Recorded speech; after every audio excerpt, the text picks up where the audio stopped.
রাসূল আকরাম সাল্লাল্লাহু আলাইহি ওয়াসাল্লামের সাথে দেখা হলো ইউসুফ আলাইহিস সালামের।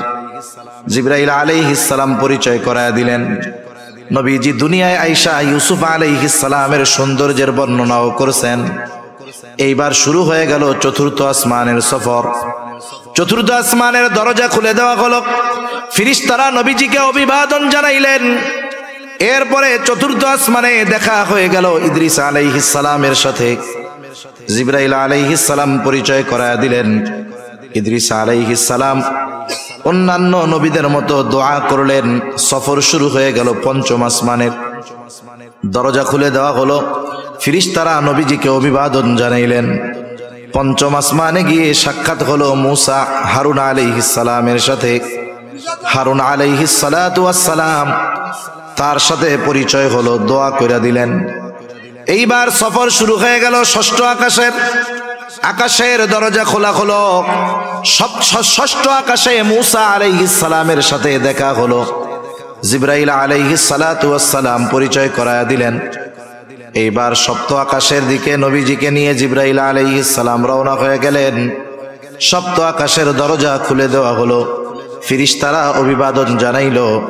সপ্ত আসমানেই আছে বাইতুল মামুর, একেবারে আমাদের দুনিয়ার বাইতুল্লাহ যেই জায়গায়, ওই বরাবর সোজা সপ্ত আকাশের উপরে একটা মসজিদ আছে। ওই মসজিদের নাম হলো বাইতুল মামুর। ওইখানে ইব্রাহিম আলাইহিস সালাম দেয়ালের সাথে হেলান দিয়া বসে আছেন। ওইখানে ইব্রাহিম আলাইহিস সালামের সাথে রাসূলুল্লাহ সাল্লাল্লাহু আলাইহি ওয়াসাল্লামকে জিবরাইল আলাইহিস সালাম পরিচয় করায় দিলেন।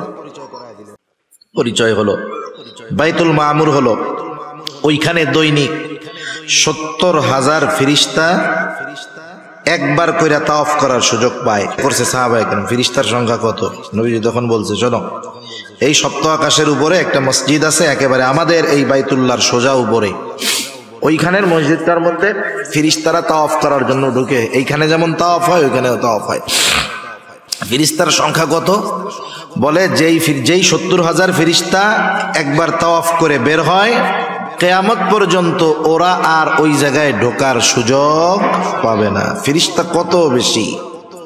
দুনিয়ায় তো টাকা পয়সা হইলে আপনি মাসে মাসে নাই, সপ্তাহে সপ্তাহে উমরায় যেতে পারবেন। টাকা পয়সা থাকলে প্রতি বছর হজে যাইতে পারবেন। কিন্তু বাইতুল মামুরে যেই ফেরেশতা একবার তাওয়াফ কইরা বের হইছে, তার পুনরায় কিয়ামতের আগে ওইখানে প্রবেশ করার কোনো সুযোগ থাকবে না। আবু যার গিফারি রাদিয়াল্লাহু তাআলা আনহু নবীজি সাল্লাল্লাহু আলাইহি ওয়াসাল্লামকে জিজ্ঞাসা করতেছেন, আইয়ু মাসজিদিন উযিয়া ফিল আরদি আওয়ালা, পৃথিবীর সর্বপ্রথম মসজিদ কোনটা?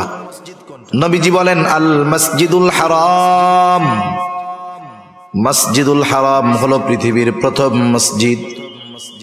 আল্লাহ তাআলাও বলেন, ইন্না আউওয়ালা বাইতিন মুদিআ লিন-নাস লাল্লাযী বিবাক্কাতা মুবারাকান ওয়া হুদাল লিল আলামিন।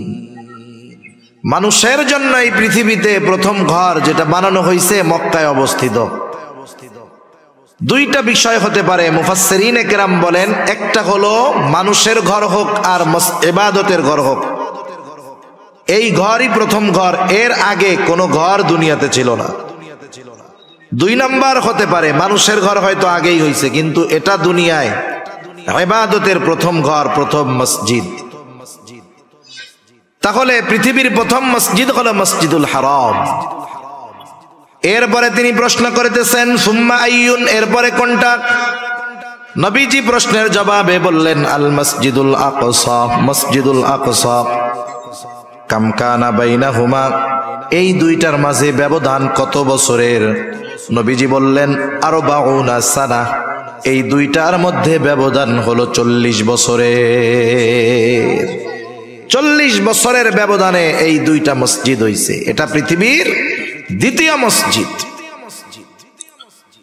এই মসজিদের অন্যতম ফজিলত কি? পৃথিবীর ৩টা মসজিদ ছাড়া পৃথিবীর অন্য কোন মসজিদ বরকত মনে করে সফর করে দেখতে যাওয়ার সুযোগ নাই। সেটা ৬০ গম্বুজ হোক আর ২০৬ গম্বুজ হোক। আপনাদের বরিশালে একটা মসজিদ আছে, ওইটা হোক যেটা হয় হোক, ফজিলত মনে করে এই 3 মসজিদ ছাড়া পৃথিবীর অন্য কোনো মসজিদে যাওয়ার বৈধতা নাই।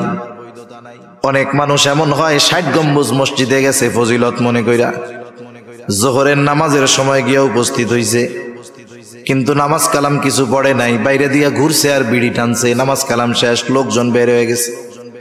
এইবার অজু কইরা যায় 2 রাকাত নামাজ পড়ছে। একজন জিজ্ঞাসা করে, কিসের নামাজ পড়লি? এদিকে এসে পড়লে ফজিলত আছে, এই জন্য পড়ছি। এই ফজিলত মনে করে নামাজ পড়লে সওয়াব হবে না উল্টা গুনাহ হবে? কোন পৃথিবীর কোন মসজিদ সফর করবে বরকত মনে করে এই 3 মসজিদ ছাড়া কোন মসজিদে করার সুযোগ নাই। বরং এই 3 মসজিদে সুযোগ হইলে যাওয়া জরুরি। মসজিদুল হারামে যাওয়া লাগেই, হজ ফরজ হইলে যাইতে হবে, ওইটা ফরজ। সেই জন্য মসজিদুল হারামে যাইতে হয়, মসজিদুল নববীতে যেতে হয়, মসজিদুল আকসায় গেলে ফজিলত আছে। কিন্তু আফসোসের ব্যাপার, এখন আর পুরনো নিয়ন্ত্রণ ইহুদিদের হাতে থাকার কারণে মুসলমান চাইলেই যাইতে পারে না। এই 3 মসজিদ হলো এই বরকতময় যে এই 2-3 মসজিদ দেখার উদ্দেশ্যে সফর শুরু করলেই সওয়াব হয়।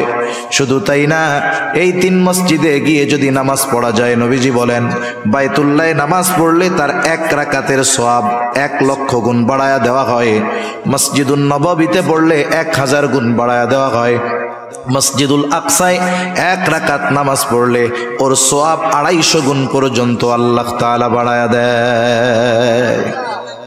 60 গম্বুজ মসজিদে যায় পড়লে এই সওয়াব পাওয়া যাবে? 1 গুণ 2 গুণ হবে? কেউ যদি মনে করে তাহলে তার আরো গুনাহ হবে। শাহজালালের মাজারে যায় পড়লে হবে মনে হয়? পৃথিবীর আর কোন মসজিদ নাই। নবীজি আর এক হাদিসের মধ্যে বলেন, দাজ্জাল পৃথিবীর 4টা মসজিদে ঢুকতে পারবে না। দাজ্জালের আগমন হবে, গোটা দুনিয়া চড়ায় বেড়াবে, কিন্তু 4টা জায়গায় সে ঢুকতে পারবে না। 1 নাম্বার মসজিদুল হারাম। হারামের এরিয়া যত দূর, ফেরেশতারা দাঁড়ায় পাহারা দিবে, ওই এরিয়ার ভিতরে তারা ঢুকতে পারবে না। মসজিদুন নববী ওরও এরিয়া আছে, ওই এরিয়ার ভিতরে দাজ্জাল ঢুকতে পারবে না। মসজিদুল আকসা এই বাইতুল মুকাদ্দাসের ওই এরিয়ার ভিতরে দাজ্জাল ঢুকতে পারবে না। আর একটা মসজিদ আছে মসজিদুত তুর, ওই মসজিদুত তুরের মধ্যেও দাজ্জাল ঢুকতে পারবে না। এই মসজিদের অন্যতম আর একটা বৈশিষ্ট্য হলো পৃথিবীর একমাত্র মসজিদ যেই জায়গায় আল্লাহ রাব্বুল আলামিন পৃথিবীর শুরু থেকে নিয়ে একেবারে আমার আপনার নবী পর্যন্ত সব নবীকে আল্লাহ তাআলা একত্রিত করেছেন। দুনিয়ার আর কোন মসজিদ নাই। এই ফজিলতটা যেই মসজিদের মধ্যে সংগঠিত হয়েছে, দুনিয়ার আর কোন মসজিদ নাই। এই মসজিদুল আকসাই একমাত্র মসজিদ যেই জায়গায় আল্লাহ তাআলা সকল নবী রাসূলদেরকে দুনিয়ায় একত্রিত করেছে। আর কোথাও কোন জায়গায় একত্রে সব নবীর পদাচারণা হয় নাই। যদিও এই জেরুজালেমে এখানে সবচাইতে বেশি নবীদের আগমন ঘটছে, সবচাইতে বেশি নবীদের কবর আছে ওই জায়গায়। বর্তমান দুনিয়ার সবচাইতে পুরাতন শহরের মধ্যে অন্যতম এই জেরুজালেম।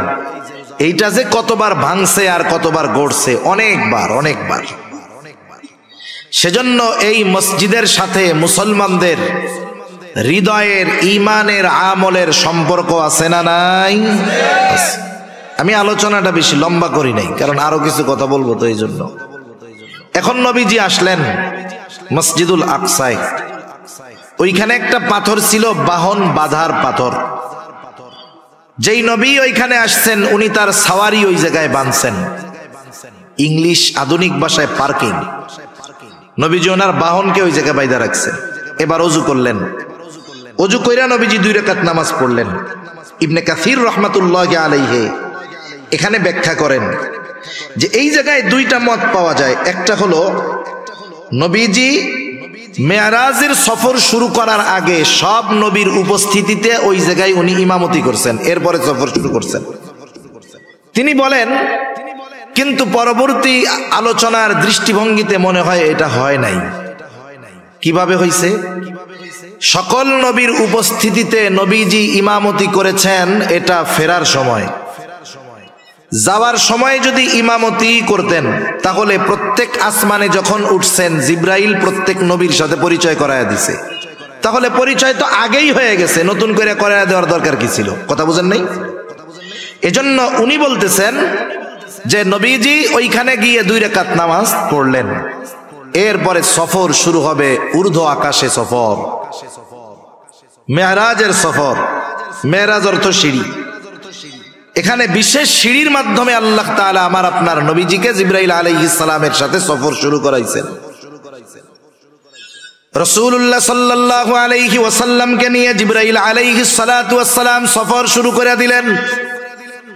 মনে রাখবেন, কাফের মুশরিকেরা এই ধরনের ওয়াজ নসিহত শোনে, ওরাও শোনে, কিন্তু সমালোচনা করার জন্য, ভুল ধরার জন্য, মুসলমানদেরকে তিরস্কার করার জন্য শুনে।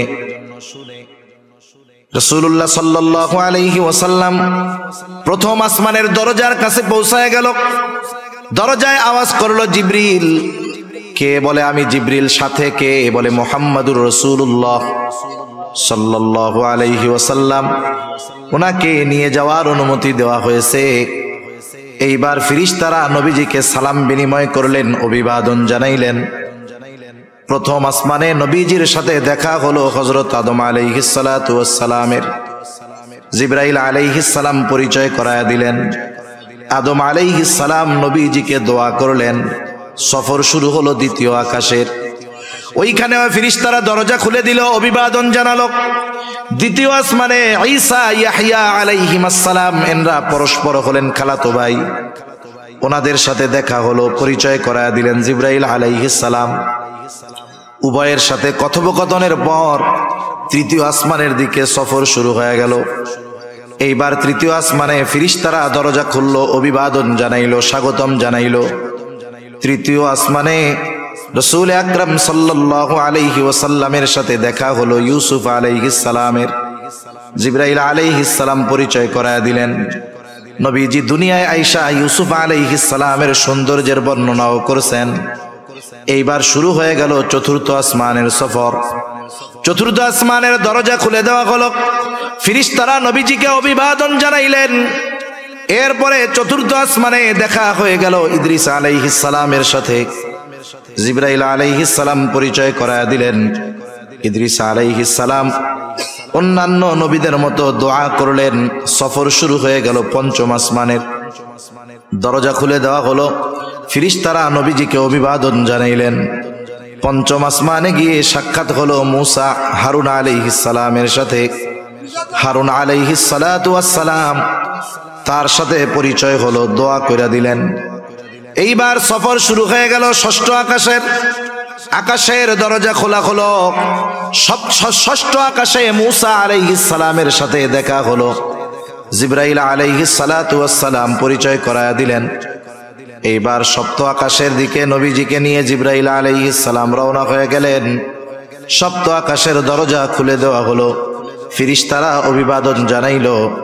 সপ্ত আসমানেই আছে বাইতুল মামুর, একেবারে আমাদের দুনিয়ার বাইতুল্লাহ যেই জায়গায়, ওই বরাবর সোজা সপ্ত আকাশের উপরে একটা মসজিদ আছে। ওই মসজিদের নাম হলো বাইতুল মামুর। ওইখানে ইব্রাহিম আলাইহিস সালাম দেয়ালের সাথে হেলান দিয়া বসে আছেন। ওইখানে ইব্রাহিম আলাইহিস সালামের সাথে রাসূলুল্লাহ সাল্লাল্লাহু আলাইহি ওয়াসাল্লামকে জিবরাইল আলাইহিস সালাম পরিচয় করায় দিলেন। পরিচয় হলো, বাইতুল মামুর হলো, ওইখানে দৈনিক ৭০,০০০ ফেরেশতা একবার কইরা তাওয়াফ করার সুযোগ পায়। করছে সাহাবায়ে কেরাম। ফেরেশতার সংখ্যা কত? নবীজি তখন বলছে, শোনো, এই সপ্ত আকাশের উপরে একটা মসজিদ আছে, একেবারে আমাদের এই বাইতুল্লাহর সোজা উপরে। ওইখানের মসজিদটার মধ্যে ফেরেশতারা তাওয়াফ করার জন্য ঢুকে। এইখানে যেমন তাওয়াফ হয়, ওইখানেও তাওয়াফ হয়। ফেরেশতার সংখ্যা কত? বলে যেই ৭০,০০০ ফেরেশতা একবার তাওয়াফ করে বের হয়, কিয়ামত পর্যন্ত ওরা আর ওই জায়গায় ঢোকার সুযোগ পাবে না। ফেরেশতা কত বেশি! দুনিয়ায় তো টাকা পয়সা হইলে আপনি মাসে মাসে নাই, সপ্তাহে সপ্তাহে উমরায় যেতে পারবেন। টাকা পয়সা থাকলে প্রতি বছর হজে যাইতে পারবেন। কিন্তু বাইতুল মামুরে যেই ফেরেশতা একবার তাওয়াফ কইরা বেরোইছে তার পুনরায় কিয়ামতের আগে ওইখানে প্রবেশ করার কোনো সুযোগ থাকবে না। এরপরে সফর শুরু হয়ে গেল।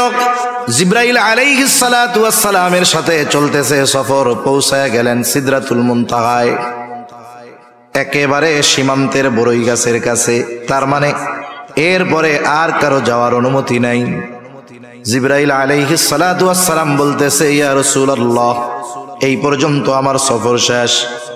ওই জায়গায় জিবরাইল আলাইহিস সালাতু ওয়াস সালামকে তার মূল চেহারায় নবীজি দ্বিতীয়বার দেখছে। প্রথমবার দেখছে দুনিয়ায়, দ্বিতীয়বার দেখা সেরকম ভয় পায় নাই।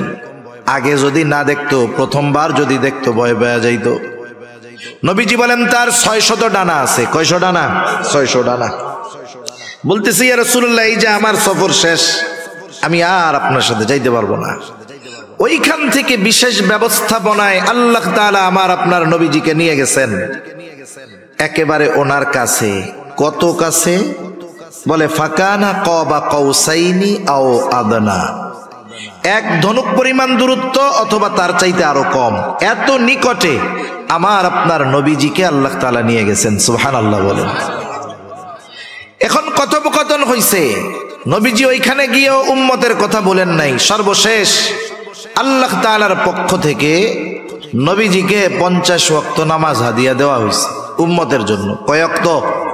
50 ওয়াক্ত। মনে রাখবেন, এই মেরাজ থেকে তথা এই নামাজের হুকুম, নামাজ আল্লাহ তাআলার হাদিয়া। আল্লাহ তাআলা আমার আপনার নবীকে আরশে আজিমে নিয়ে আমাদের জন্য এই নামাজকে হাদিয়া দিছে। সুবহানাল্লাহ বলেন। এজন্য নামাজ হলো এমন একটা ইবাদত, যখন বান্দা নামাজের মধ্যে যায় তখন স্বয়ং আল্লাহ তাআলার সাথে কথোপকথনে লিপ্ত হয়। কিন্তু আফসোসের ব্যাপার, আমরা মেরাজের ঘটনা গল্প শুনতে খুব ভালো লাগে। ইমাম সাহেবরা কয়দিন পরে অস্থির হয়ে যাবে। বাড়ির থেকে মহিলারা শুধু পোলা বান্ডে পাঠাবে, হুজুর মেরাজের রোজা কবে? মেরাজের রোজা কয়টা রাখতে হয়? হুজুর হুজুর ওই মেরাজের নামাজ জানি কোন কোন সূরা দিয়ে পড়তে হয় হুজুর। অথচ মেরাজ যে কয় তারিখে হইছে এর নির্দিষ্ট একটা হাদিস কেউ দেখাতে পারবে না। মূল বিষয়টা হলো মেরাজ থেকে নবীজি কি শিক্ষা নিয়ে আসলেন সেটাকে ধারণ করার দরকার ছিল। আমরা মূলত ওইটার দ্বারের কাছেও নাই। নবীজি আল্লাহ তাআলার হাদিয়া নিয়ে রওনা হলেন। এইবার মুসা আলাইহিস সালাতু ওয়াস সালামের সাথে যাওয়ার সময় সাক্ষাৎ। মুসা আলাইহিস সালাম বলেন, আল্লাহর কাছে গেলেন, কি দিছে আপনার উম্মতের জন্য? বলে 50 ওয়াক্ত নামাজ।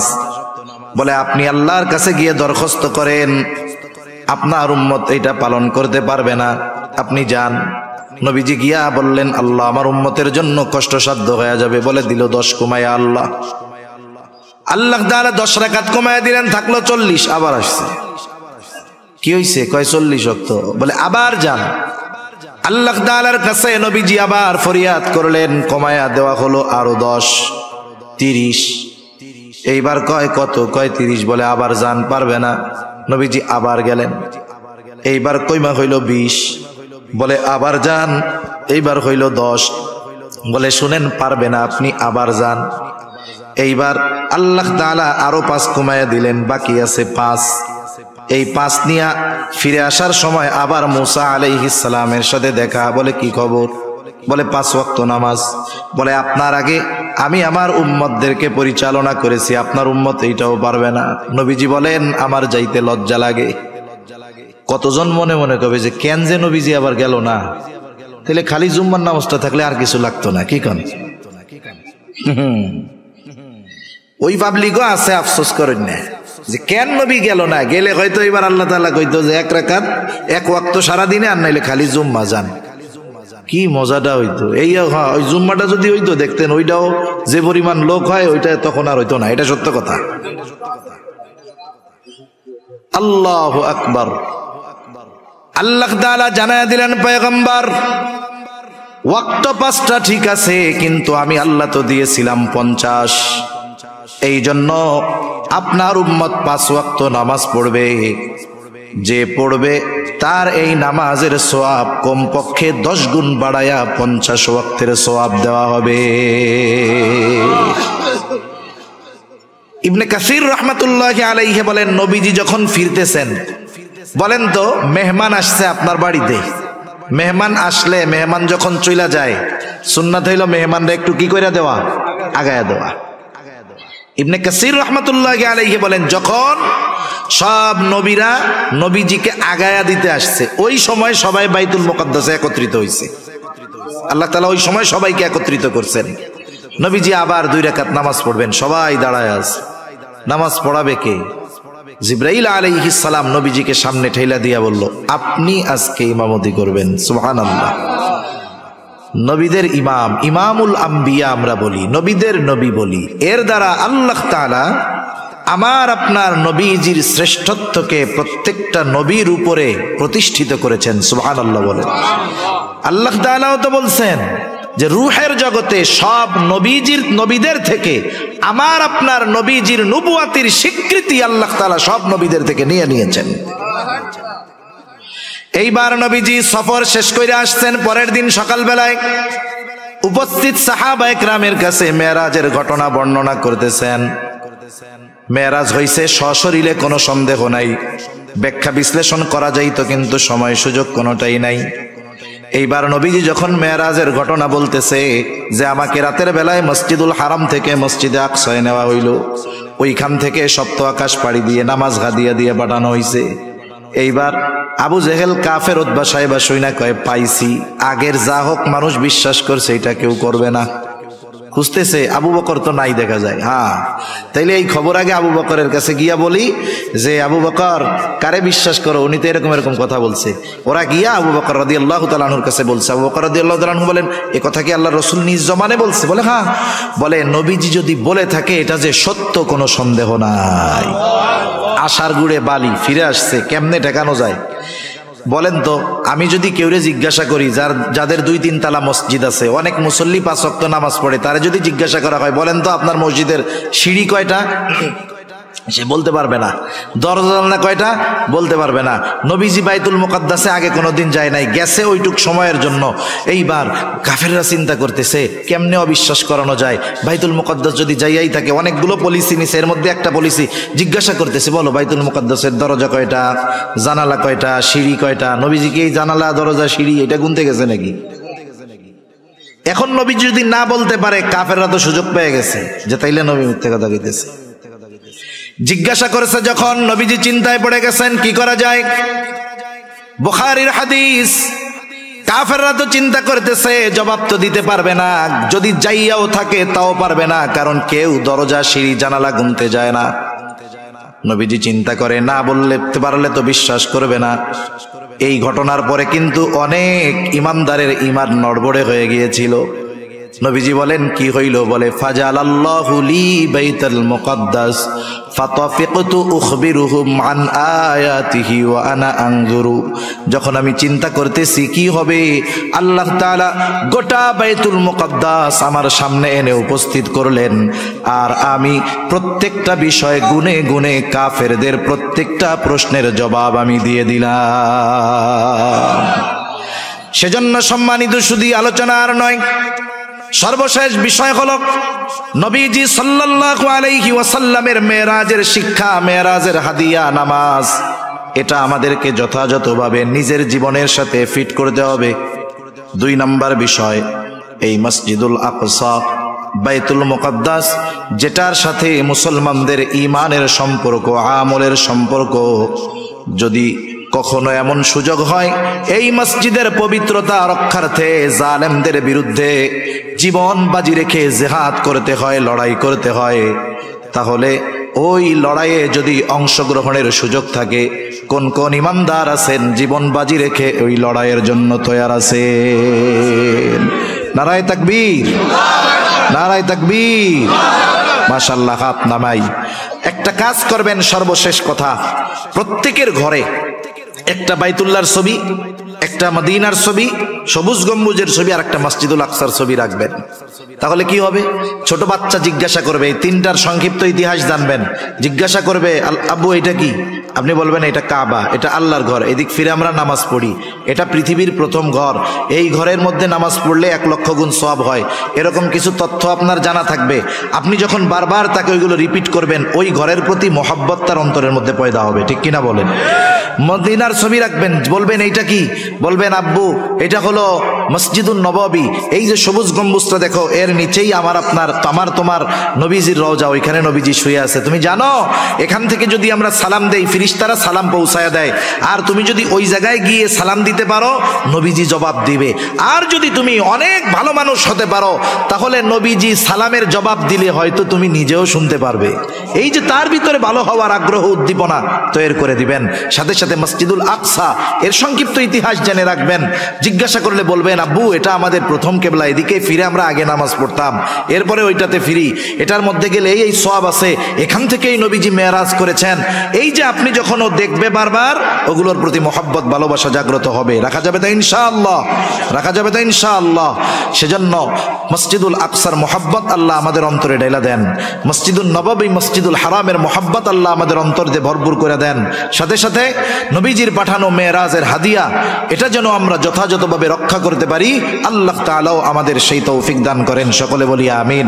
আসলে আমি আজকে মোটামুটি ওয়াদা রক্ষার্থে আসা, এটা যদি ঢাকা আশেপাশে বা অন্য জায়গায় হয়তো আর একজনে পাঠায় দিয়ে বলতাম আমি আজ যাব না, কিন্তু যেহেতু আপনাদের এলাকার মেহমান, আপনাদের এলাকার আত্মীয়, ওনার কথায় আসছি, ওনার ওয়াদা না রাখলেও বিপদ। ওই যে শুরুতে বললাম আমার কি হবে ওইটা দেখবেন না আপনারা আগে কমিটিরে ধুইয়া দিবেন, এই জন্য বাধ্য হয়েও আসা।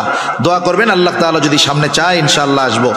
দোয়ার আবেদন যারা টাকা দিয়েছে মাহফিলে তাদের জন্য, 1 আসনের এমপি বাণিজ্য মন্ত্রী আলহাজ তোফায়েল আহমদ এমপি সাহেব অসুস্থ, তার জন্য দোয়া। 2 আসনের সদস্য আলহাজ আলী আজম মুকুল এমপি মহোদয় অসুস্থ, তার জন্য দোয়া। তাফসির কমিটির সভাপতি জনাব মোহাম্মদ ইরফানুল হাসান স্বপন চেয়ারম্যান সাহেবের মরহুম পিতামাতার জন্য দোয়া। খানবাড়ির সকল মৃত ব্যক্তিদের উদ্দেশ্যে দোয়া। তাফসিরুল কোরআনের সকল মৃত সদস্যদের জন্য দোয়া। যাদের জন্য দোয়া চাওয়া হয়েছে, যেই উদ্দেশ্য নিয়ে দোয়া চাওয়া হয়েছে, আল্লাহ তাআলা কবুল করুক। সকলে বলি আমিন। কেউ কিছু কথা বলার আছে?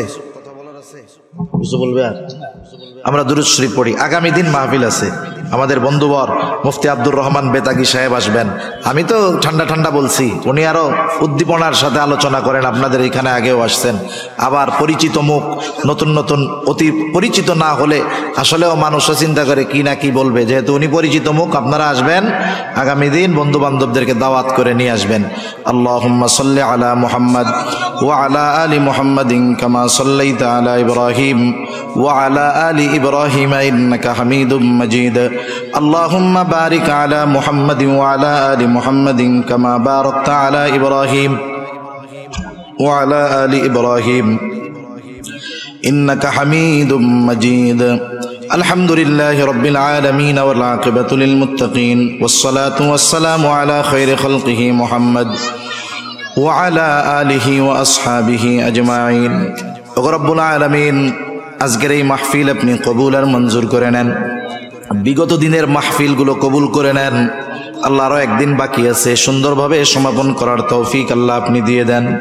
ইয়া রাব্বুল আলামিন, অনেকে দোয়া চেয়েছে, খাস করে আল্লাহ এই কাগজের মধ্যে লেখা অনেকের জন্য দোয়া চাওয়া হয়েছে। বিশেষ করে তোফায়েল আহমদ সাহেব, আয় আল্লাহ আলী আজম মুকুল সাহেব অসুস্থ আছে, ওনাদের সুস্থতার জন্য দোয়া চাওয়া হয়েছে। ইয়া রাব্বুল আলামিন, তাফসীর কমিটির সভাপতি সাহেবের জন্য দোয়া চাওয়া হয়েছে। আয় আল্লাহ, নাম বলা হোক আর না বলা হোক, আপনি তো প্রত্যেকের মনের উদ্দেশ্য জানেন। প্রত্যেকের মনের নেক চাওয়া, নেক আশাগুলো আল্লাহ আপনি কবুল করে নেন। খাস করে মাহফিল কামিয়াবির জন্য যে যেভাবে সহযোগিতা করে কবুল আর মঞ্জুর করে নেন। আয় আল্লাহ, প্রত্যেকের মনের নেক চাওয়া, নেক আশাগুলো কবুল করে নেন। কিয়ামত পর্যন্ত এই মাহফিল জারি রাখার জিম্মাদারি আল্লাহ আপনি নিয়ে নেন। আয় আল্লাহ, মাহফিলকে এলাকার হেদায়েতের জরিয়া বানায় দেন। আয় আল্লাহ, খাস করে মাওলা, আমাদের মধ্যে যারা অসুস্থ সুস্থতা দান করেন, আমাদের আত্মীয় স্বজন যারা অসুস্থ সুস্থতা দান করেন। আয় আল্লাহ, যারা দুনিয়া ছেড়ে চলে গেছে তাদের মাফ করেন, কবরগুলো জান্নাতের টুকরো বানায় দেন। আশেপাশে যত কবরস্থান আছে আল্লাহ, কবরবাসীর কবরগুলোকে জান্নাতের টুকরো বানায় দেন।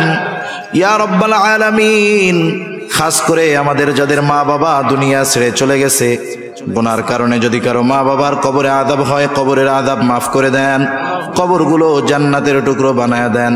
কিয়ামতের দিন হিসাব সহজ করে জান্নাতের ব্যবস্থা আপনি করে দিয়েন। যাদের মা বাবা বেঁচে আছে সুস্থ দীর্ঘ অনেক হায়াত দিয়ে দেন আল্লাহ ইয়া রব্বাল আলামিন। খাস করে মাওলা আমাদের স্ত্রী সন্তান আমাদের জন্য চক্ষু শীতলকারী হিসাবে কবুল করে নেন ইয়া আল্লাহ।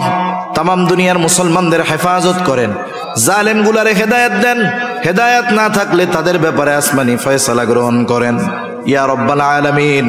ফিলিস্তিনের মাজলুম মুসলমানদের হেফাজত করেন আয় আল্লাহ। আমাদের অন্তর আপনার হাবিবের মোহাব্বত দিয়ে ভরপুর করে দেন। মক্কা মদিনা মসজিদুল আকসার মোহাব্বত আমাদের অন্তরের মধ্যে ঢুকায় দেন আয় আল্লাহ। কার মনে কি চাওয়া জানি না, সকলের মনের নেক চাওয়া নেক আশাগুলো কবুল করে নেন আল্লাহ।